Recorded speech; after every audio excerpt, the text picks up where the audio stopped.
Evangelho de Jesus Cristo, segundo João. Glória a Deus.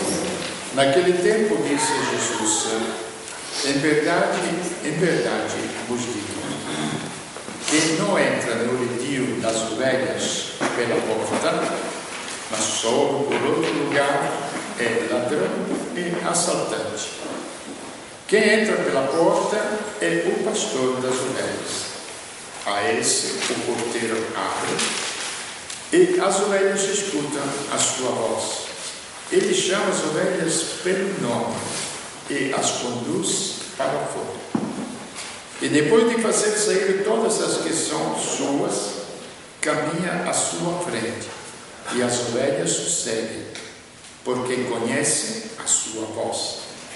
Mas não seguem o estranho, antes fogem dele, porque não conhecem a voz dos estranhos. Jesus contou-lhes esta palavra, mas eles não entenderam o que ele queria dizer. Então Jesus continuou: em verdade vos digo eu sou a porta das ovelhas. Todos aqueles que vierem antes de mim são ladrões e assaltantes, mas as ovelhas não os escutaram. Eu sou a porta, que entra por mim será salvo. Entrará e sairá, e encontrará pastagem. O ladrão só vem para roubar, matar e destruir. Eu vim para que tenha vida e a tenha em abundância. Palavra da salvação. Glória a Deus, Senhor.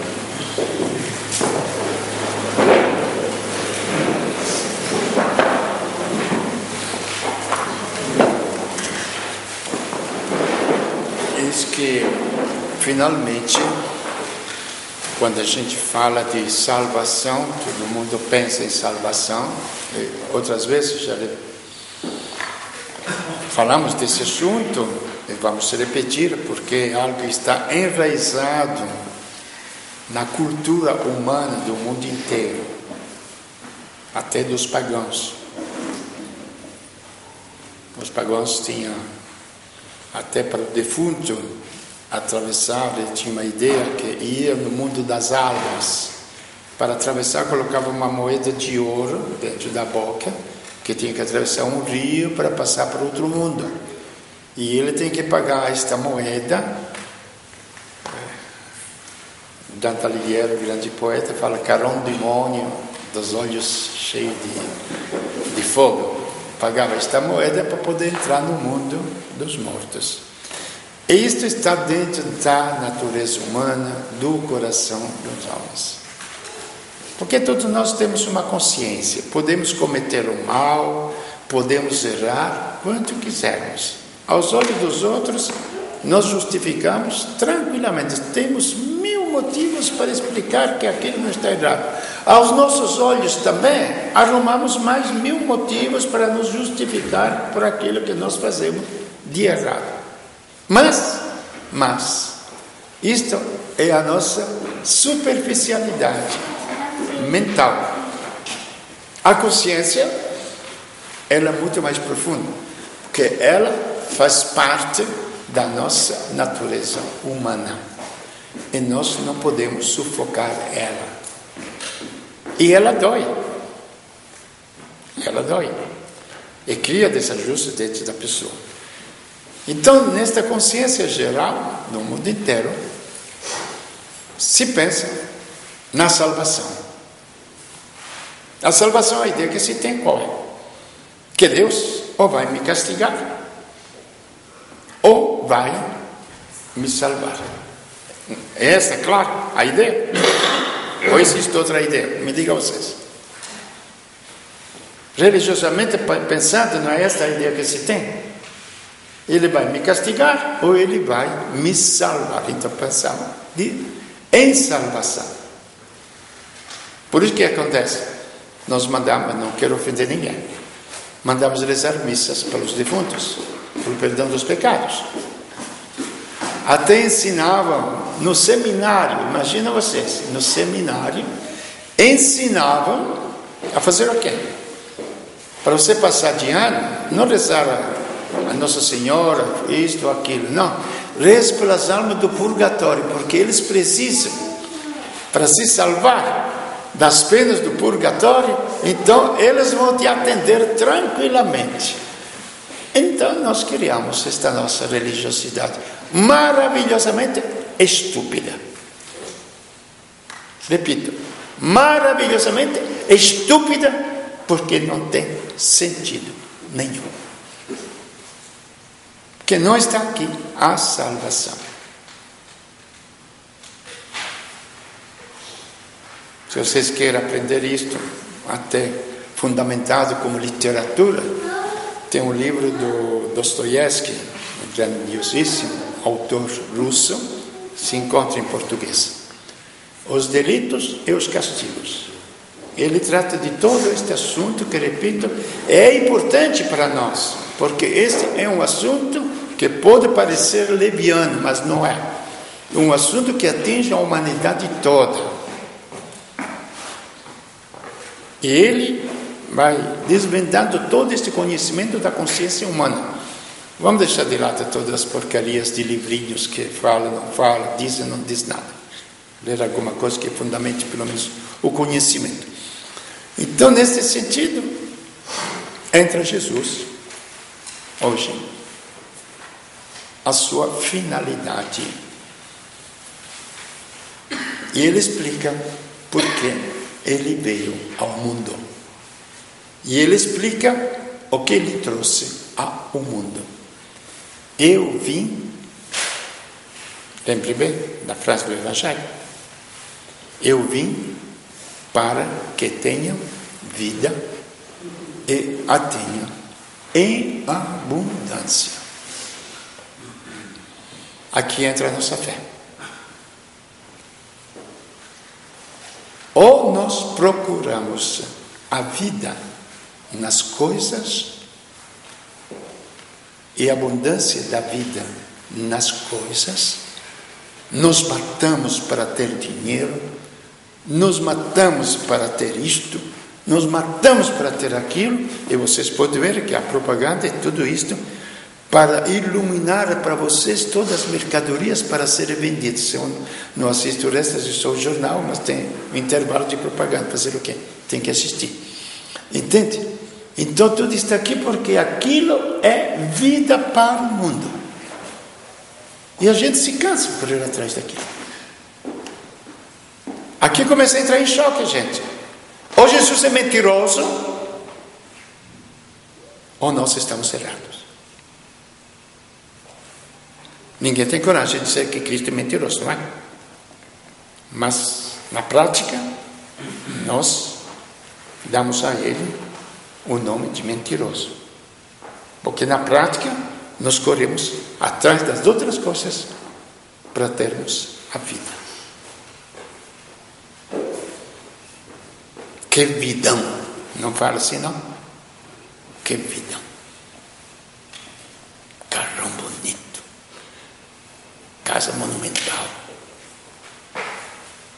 comida todo dia diversificada, roupa toda com grife. Que vida!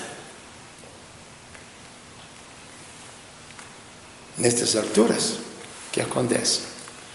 Que se fala assim, e depois nós frequentamos a igreja para procurar a salvação. Me desculpa a minha ignorância, mas na minha cabeça não atina isto. Se for assim, gente, eu prefiro ser ateu. Prefiro. Porque se a igreja não me oferece algo mais do que o mundo me oferece, é como o sal que perdeu o sabor. Para que serve o sal que perdeu o sabor? Jesus fala que não serve mais para nada. Nem serve para estrume. Veja bem, quando ele fala isso, como é terrível. Desculpa a expressão. Até a caca dos animais. Até a caca dos animais serve para alguma coisa, como estrume, para fecundar a terra. Imaginem vocês quando nós cristãos, ou a igreja, não oferece algo mais, melhor do que o mundo oferece. É sal que perdeu o sabor. É luz que perdeu o seu brilho. O que de outras formas Jesus fala na parábola do bom pastor. São os assaltantes e são os ladrões que vêm oferecendo a consciência humana e a alma humana outro alimento que não sacia. E ele contou: eu chamo as ovelhas uma por uma, elas me seguem. E os apóstolos devem ter percebido que os apóstolos estavam aí meio estranhos. Está falando do quê? E no Evangelho fala claro: os apóstolos não entenderam nada. Como na maioria das vezes, nós também, a não ser que a vida te atinja em profundidade, onde verdadeiramente as coisas do mundo acabam e não pode mais te alimentar.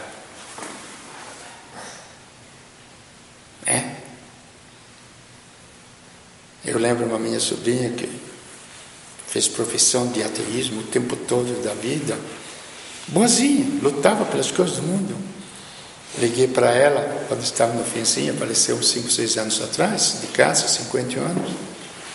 A única coisa que conseguiu falar: tia, reze por mim. Reze por mim.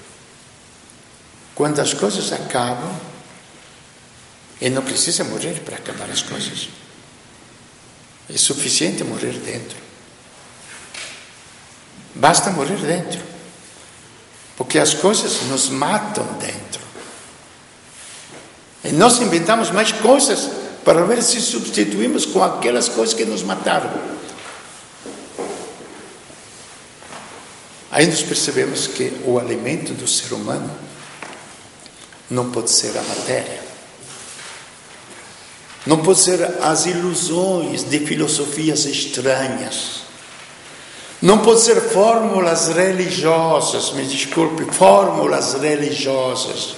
Não pode ser milagrismos. Não pode ser busca de pedidos para Deus. Porque nada de tudo isto iria resolver o nosso problema íntimo. Nós precisamos de um alimento finalmente sólido, de um alimento que possa atingir e saciar a nossa alma. E o único que nos oferece este alimento é Jesus Cristo. Eu sou a porta do aprisco. Eu sou a porta. Entrar nele, este é o grande problema. Aqui acontece aquilo que todo mundo tem medo e cai entre nós, na humildade de Cristo, como filho, como homem. Ele também teve medo. E teve um medo terrível, até o ponto de suar sangue, como efeito do medo. Já outra vez falei para vocês, eu tive uma experiência minha da vida, de um medo interior. Pode parecer, mas como, Frei? Tão seguro, tão claro, tão certo? Não, eu sou um ser humano como todos os outros. O medo interior é tão grande que eu cheguei a suar frio. Frio. Estava gelado. O corpo inteiro, e suor que caía. Frio. Imaginem vocês ter um medo até o ponto de suar sangue.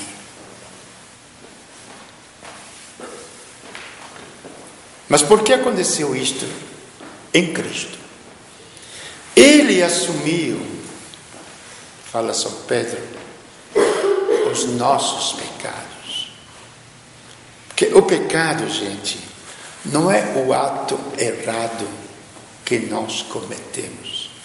Não está aí. E a consequência do ato que nós cometemos. Pessoalmente dentro de nós, porque nos esvazia a alma. Consequentemente, pelo que nós causamos nos outros.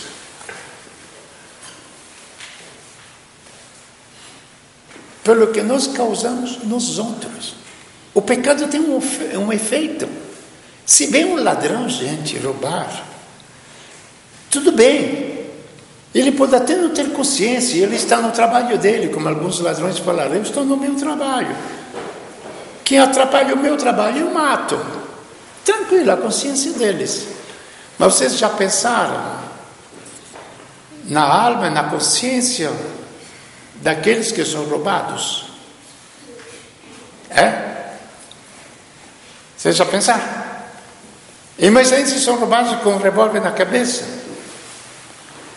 As consequências psíquicas e espirituais que ele vai carregar durante meses ou anos. Nós não somos um pedaço de pedra, que mesmo a pedra deve ter sensibilidade dentro. Nós somos seres vivos. Então, quando se fala de pecado, se fala dessas consequências que existem dentro da gente, como ao mesmo tempo nós nos alegramos quando enxergamos e vemos uma coisa bonita, maravilhosa que os outros fazem, até que nós não conseguimos fazer. A gente fica feliz quando se vê num terremoto. Vocês já meditaram um pouquinho? Num terremoto morrem milhares de pessoas. Depois de 10 dias salva uma criança, salva uma pessoa dos escombros. Parece que não morreu ninguém. Aquela alegria que a vida foi superior até a destruição da própria morte. Gente, esta é vida. Esta é vida.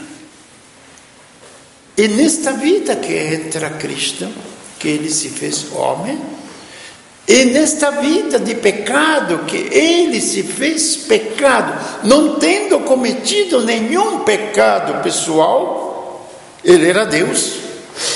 Mas ele, pela comunhão que realizou juntamente com os homens, assumiu os nossos pecados. Nunca, eu estava meditando aí, o que eu vou falar? É tão profundo que não existe psicólogo nenhum, não existe escritor nenhum que possa desvendar este relacionamento que aconteceu na cruz, no Jardim das Oliveiras, entre nós e Cristo. Mas foi lá que nós fomos batizados. Como se tornou superficial o batismo nas nossas igrejas? Uma cerimônia tão superficial. Muitas vezes os padrinhos chegam bêbados até. Se faz questão, se pode batizar, se é casado na igreja, não é casado na igreja, toda estupidez. Nós somos batizados, gente, com a nossa alma, com o nosso espírito, com o nosso corpo também, na morte de Cristo. Não fomos mergulhados só na água. Se faz até briga. Se o batismo pode ser um pouquinho de água na cabeça, ou se tem que ser mergulhado dentro de uma piscina. Será que aquilo lava? O que lava? O problema é lavar a consciência, penetrar a consciência, salvar a consciência, salvar o espírito. E nós fomos mergulhados na morte de Cristo. Ele morreu por nós, nós morremos junto com ele. E veja vocês a consequência que teve a morte de Cristo. Ele, não sei, está sendo difícil, dá para entender? Ele não devia morrer, porque ele era imortal. Jesus mesmo ele falou: ninguém me tira a vida. Eu dou a minha vida quando eu quero, e eu tenho o poder de retomar a minha vida quando eu quero. Coisa que nenhum médico especialista deste mundo pode falar isso. Nenhum médico. Ontem estava vendo a notícia que no Hospital de São Paulo fizeram 100 transplantes de coração. Então a alegria de uma mãe ver a criança que queria viver, queria brincar, queria dar bicicleta, isto e aquilo, com transplante de coração. Uma grande coisa. Mas ninguém fala da ressurreição dos mortos.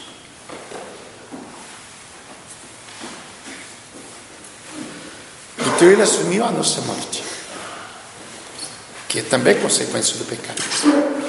E se ele assumiu a nossa morte, ele venceu por nós, por mim. Ele venceu a morte e ressuscitou. Nisto, o que São Paulo nos fala, do grande mistério escondido nos séculos, mas revelado agora. Qual é o grande mistério? Cristo habita em cada um de nós. Cristo habita em cada um de nós. Ótimo. Bom, começar a crer primeiro que Ele habita dentro de mim. É difícil crer. Pensar, mas porque quando a gente pensa, crer, a gente já quer imaginar como é que Ele está dentro da gente, não? Então já contei, não sei, vou contar outra vez. Uma vez, numa cirurgia de coração, um médico, se dizia ateu, falou para a freira que era assistente, antigamente tinha muitas freiras nos hospitais, que era assistente de cirurgia. Irmãzinho, eu já abri muitos peitos, muitos corações, viu? Nunca encontrei a tal de alma, o tal de espírito que vocês falam que existe no homem. E a freira falou: doutor, tem razão, o senhor nunca viu. Eu também assisti a muitas cirurgias de cérebro e nunca vi a tal de inteligência que vocês tanto apreciam. Existe a inteligência no ser humano ou não existe? Não sei. Que usemos ou não usemos a inteligência é outra coisa. Me parece que existe, não é? Por isso que nós somos superiores aos animais. Até a grande frase de Pascal: o ser humano é um caniço, que depois se tornou maior do que o próprio Evangelho. O ser humano é um caniço, o mais fraco de todas as árvores. Uma árvore gigantesca é forte. O caniço, fraquinho, mas é um caniço que pensa. A grandeza do ser humano está na capacidade de pensar, coisa que os outros animais não conseguem realizar. E através do pensamento, através dos estudos, através da ciência, que nós desenvolvemos e transformamos até o mundo material. Isso está na cara, não? Eu fiz perguntas para responder, mas já está vendo.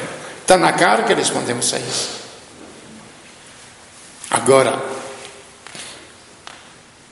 pelo que Cristo revelou a São Paulo, Ele habita dentro de nós.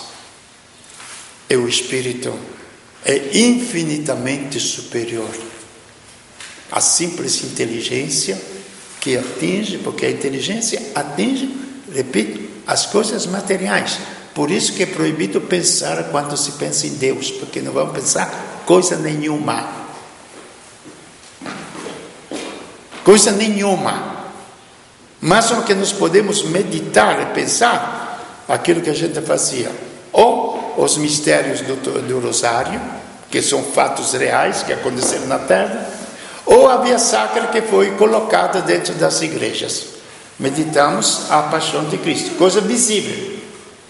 Fora disso, não dá para pensar mais nada. Não dá para pensar mais nada. Só Deus se atinge com o Espírito. E neste Espírito, neste Cristo que está em nós, como Ele venceu a morte, que Ele vai vencer. Ele vai vencer a morte por nós. Ele vai ressuscitar este corpo destinado à morte,